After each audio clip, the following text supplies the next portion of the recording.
চলে যাব এখান থেকে, কেউ থাকবে না।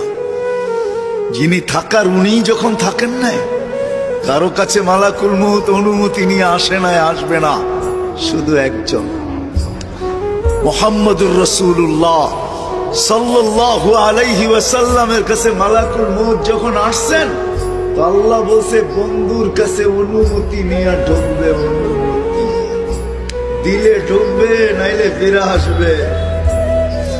বন্ধু আমার, খবরদার অনুমতি ছাড়া যায় দরজায় ঢুকা যাবে না।